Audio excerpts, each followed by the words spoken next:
Vatic Ventures Corp. is a potash exploration company focused on the Korat Basin in Thailand, the world's largest undeveloped potash resource. Vatic's management has extensive potash exploration and development experience in Thailand. Vatic will have marketing advantage compared to Western producers. Drill program commences this spring. Vatic trades on the TSX Venture, symbol VCV, and on Frankfurt, symbol V8V2. Visit our website, vaticventures.com.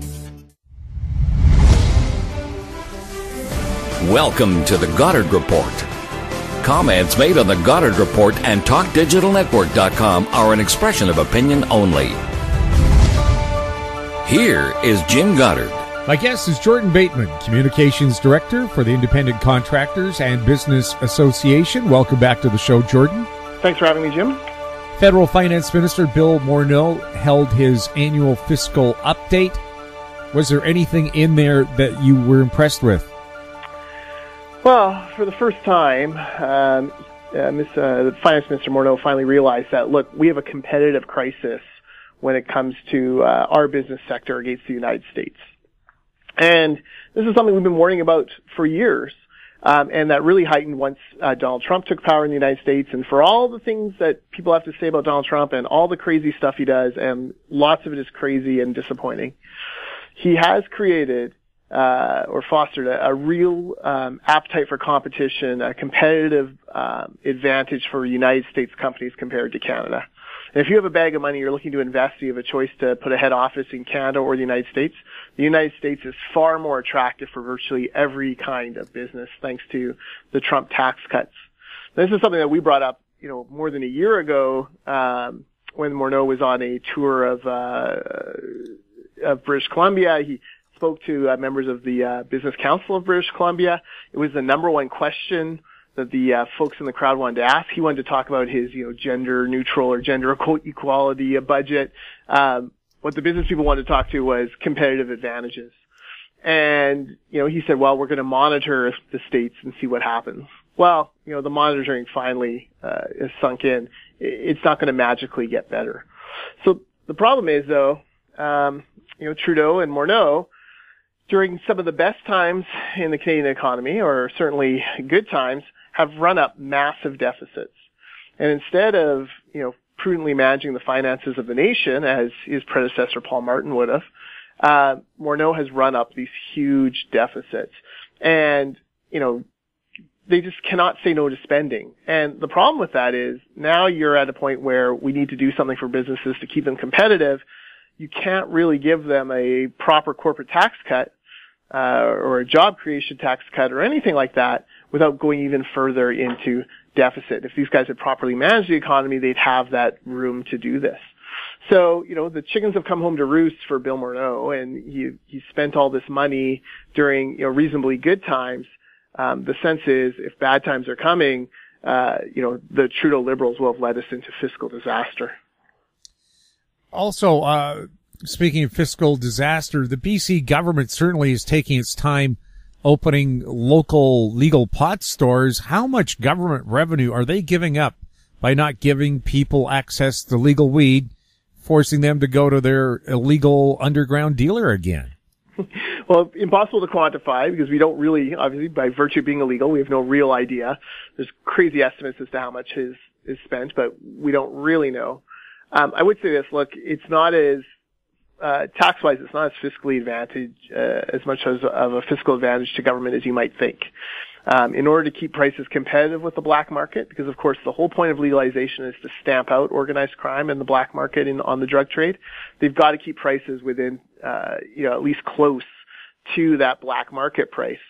So, that's to say, like, it's not taxed the same way cigarettes are taxed or alcohol is taxed. It may be someday, 20 years from now when the black market is hopefully a long forgotten, aspect of this whole of the whole cannabis industry, then maybe they start ramping up the taxes like they have on nicotine and on alcohol. But right now, it's not a huge tax advantage. There aren't billions of dollars being left on the table. There's maybe tens of millions, which you should never shake a stick at.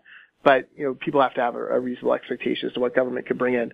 That, though, does not separate from, look, if you're going to go into this market, do it well, do it properly. They should have left in the hands of the private sector. I don't know why government has to be involved in marijuana. They could have left it to the private sector, tightly regulated them, taxed them, made sure they had everything in place that you want to do from a safety perspective. But no, government had to jump in and want to run it themselves. But that's one of the big problems with the NDP is they mistakenly believe that government is the answer to every problem when actually government, as Ronald Reagan famously said, is the problem. Yes, famous words you don't want to hear. We're the government. We're here to help. Yeah, and there's a lot of businesses who feel that way, and I don't blame them one bit. I'm sure we'll talk about ride sharing later. It's a great example of it. The government just is not. They're not entrepreneurial. They're not fast. I actually wrote a piece for a website called theorca.ca, and I wrote it's about a family that wanted to subdivide property that was next to the agricultural land reserve. The ALR claims it's in the agricultural land reserve because all parcels 2 acres and bigger are.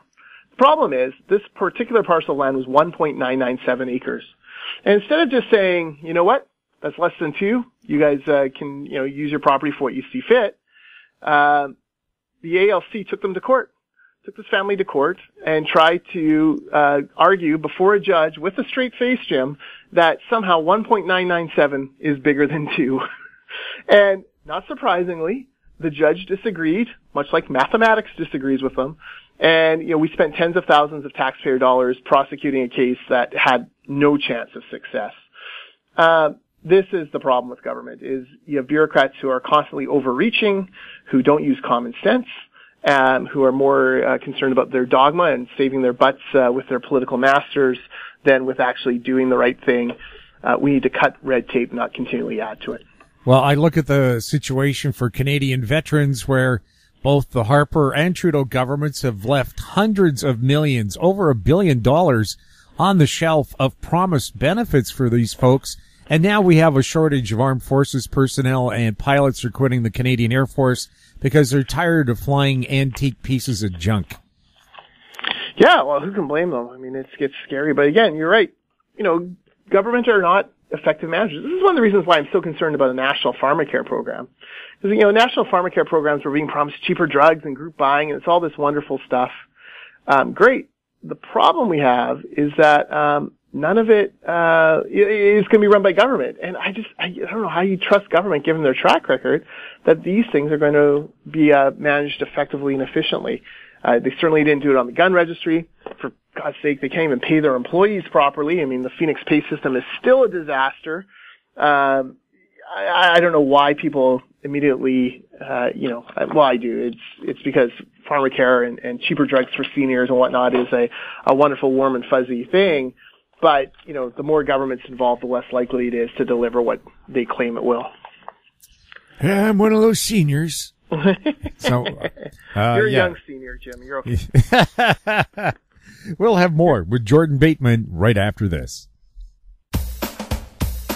I'm Douglas Mason, CEO of Naturally Splendid, symbol NSP on the TSX Venture Exchange. Naturally Splendid is a biotechnology and consumer products company focused on the global cannabis and health markets. Naturally Splendid is expanding distribution in this rapidly growing market with products currently in Canada, the USA, South Korea, Germany, and Australia. To view our comprehensive company presentation and for more information, please visit our website at naturallysplendid.com. I'm Kelly Jennings, CEO of PowerBand Solutions. PowerBand is a cloud-based provider of auction, inventory, and finance solutions that make buying, selling, and financing vehicles more efficient. PowerBand Solutions trades on the TSX Venture Exchange symbol PBX and on the OTCQB symbol PWWPF and on Frankfurt symbol 1ZV. For more information, please visit us at powerbandsolutions.com. Welcome back. We're speaking with Jordan Bateman. Jordan, the BC provincial government says it's going to allow ride sharing, something they promised a couple of years ago now, but it's going to take a year to implement.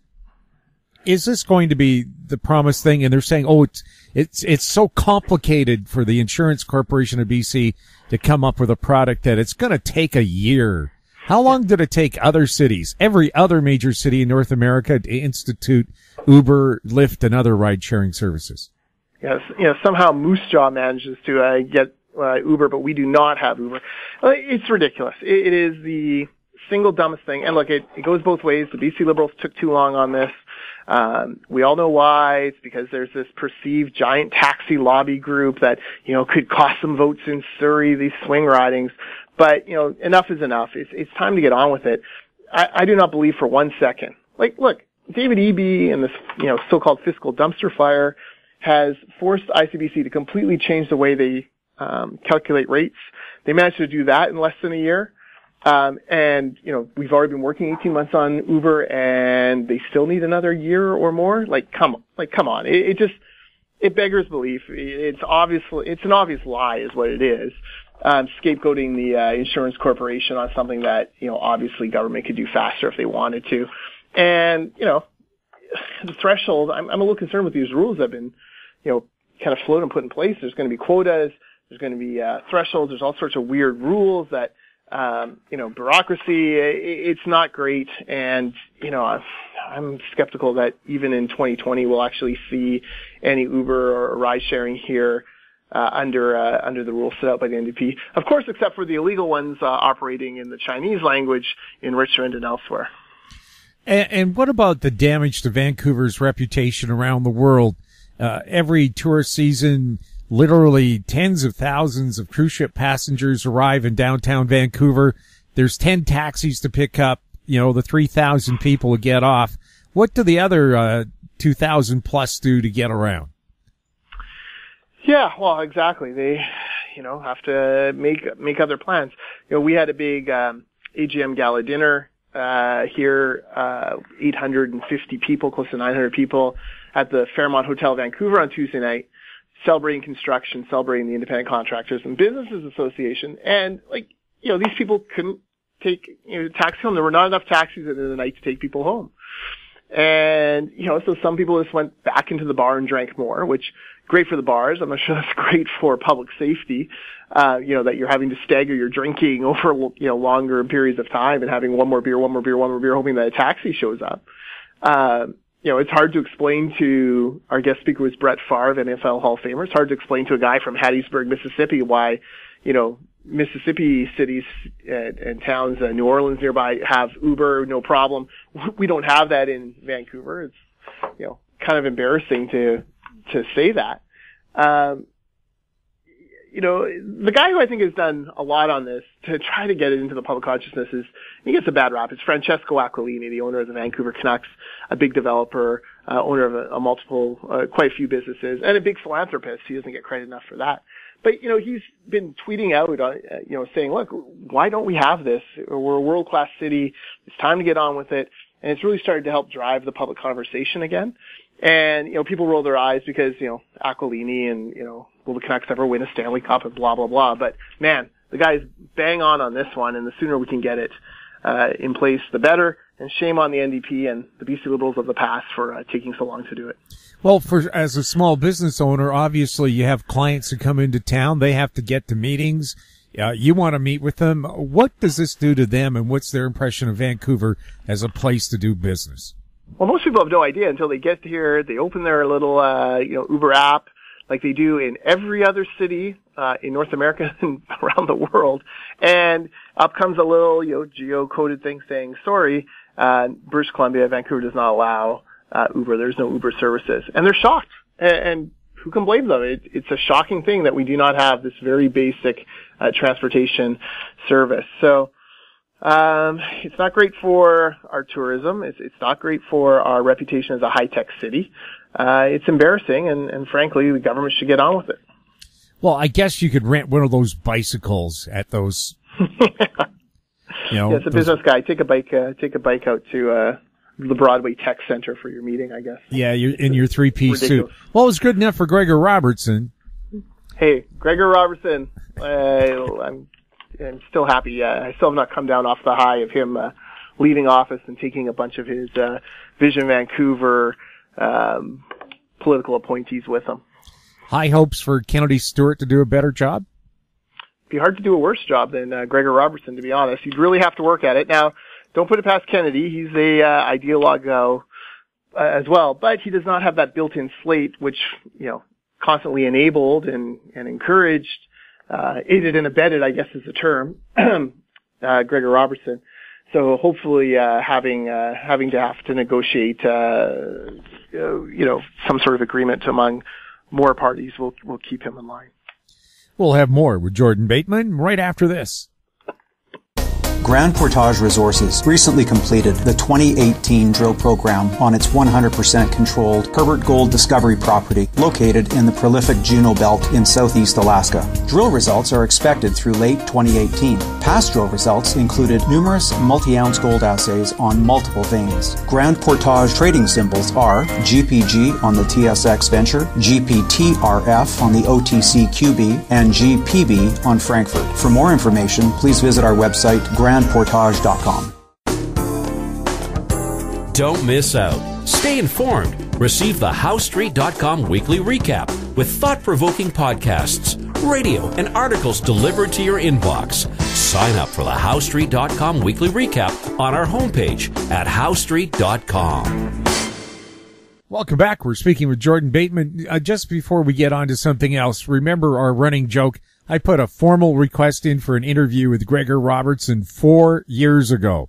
And I would call every couple of weeks asking when is he going to be available. And he was always too busy over 4 years to talk to me for 10 minutes. So that, Stuart Kennedy, or Kennedy Stewart, sorry, we get them backwards. He ran it with the banner, vote for Kennedy. He says he's going to hold a news conference every couple of weeks just to make sure people are informed. Are you happy to see that a promise of transparency might actually be carried out? Well, I'll believe it when I see it. There's lots of promises that happen, and sometimes action is harder to get. So let's wait and see until he's done them for 6 months. If they're still continuing on, then we'll give him credit. Jordan, riots in France against a carbon tax. 2 people dead. Hundreds have been injured. They're very upset about increasing energy costs there. What does a carbon tax do to private business here in British Columbia? Well, you set your bottom line, that's for sure, and it slows job growth. It slows your ability to reinvest in your own companies. It's not great news. Now, look, the carbon tax in British Columbia, one of the reasons why there aren't the same riots as elsewhere is, thank God, we have relatively cheap hydroelectric power. And this goes back to the wise decision-making of W.A.C. Bennett and then the Bill Bennett governments through the years, Gordon Campbell and those folks for renewing hydro infrastructure. If we were paying to generate a lot of this power through fossil fuels like they do in Europe, the carbon tax would be even more egregious and people would go absolutely bananas on it. Now, that competitive advantage is rapidly withering away. When you look at your natural gas bill, you're paying more in carbon tax than you are in the actual gas itself. So it is entirely possible that we are headed the direction. And no doubt the federal election will have a large debate on the place of carbon taxes in Canada. And, I suspect the conservative argument against carbon tax will probably resonate a lot stronger with a lot more people than maybe it would be expected to in a place like BC. Yes, and when we have our premier says, oh, well, the average person can afford to pay a penny or two more a liter. It's just that it's not when you just gas up your car, you're paying that tax, is it? You're paying for everything. Yeah, it gets embedded in business costs. You pay it on your goods and services. But look, the premier isn't wrong. If the only tax increase we ever saw was a penny or two on gasoline, most families probably could survive that. But it comes on top of massive increases in BC Hydro rates, massive increases in ICBC rates, an employer health tax increase. It comes on property tax increases. It comes on top of speculation tax, the fake school tax, the high income earners tax, which, is applied to houses of $150,000. So how 2 married teachers became high income earners is beyond me and probably a mystery to those teachers. It's not taken in isolation. So this is what I hate about, this is my number one complaint about politicians is that, they'll make comments like that. and they just ignore all the other information. They ignore all the other things that are going on and just pretend that the absolute only increase you're getting is this carbon tax increase. John Horgan knows better than that, and he should be ashamed for kind of peddling that sort of nonsense. And what does it do for people building homes when they slap a surcharge, a school tax on homes that are worth over a certain amount? A lot of those people, when they bought those homes, they were a lot less. They're on fixed incomes. They're retired. And now they're in tears because they're probably going to be forced to sell their homes, except now it's a market where nobody's buying. Yeah, exactly. And it's exactly what the NDP want. They want to force those people out of those homes. Make no mistake. They want to re-engineer. It's class warfare. They want to re-engineer the way British Columbians live and make sure that their kind of people are in those houses, not these, people who, quote unquote, won the generational lottery because they happen to be there first. It's wrong. It's unfair. It's an inheritance tax, and it's a death tax essentially. And I wish more of the public would be concerned about it. Although I am interested to see, there is a talk of a David Eby recall campaign in the spring based around this issue. I'm not sure it can succeed because it's such a high threshold for recall, but sure as heck can put this back on the radar and present a whole different look to these so-called millionaires. Everyone thinks this tax is about dinging Peter Brown or Chip Wilson or Jimmy Pattison or some faceless Chinese billionaire, but the people it's actually hurting are exactly who you say: pensioners who have lived there for 50 or 60 years, who are house rich but cash poor, and who are now being forced to move out to make very difficult decisions that they shouldn't have to make because guess what? It's their property, not the government's. But that seems to get lost in all of this discussion. Jordan, anything else you wanted to bring up this week? No, I feel like I talked a lot there about private property rights, and you don't hear that kind of discussion in British Columbia nearly enough. Jordan, thank you so much for being on the show. Thanks for having me. My guest has been Jordan Bateman, Communications Director for the Independent Contractors and Business Association. His website, icba.ca. You're listening to the Goddard Report on TalkDigitalNetwork.com. Find us on Twitter at TalkDigitalNet. If you have any questions for the show, you can send them to info@howstreet.com. I'm Jim Goddard. Thanks for listening. Comments made on the Goddard Report and TalkDigitalNetwork.com are an expression of opinion only. The Goddard Report is available online and mobile at TalkDigitalNetwork.com. The Goddard Report is a production of How Street Media Incorporated.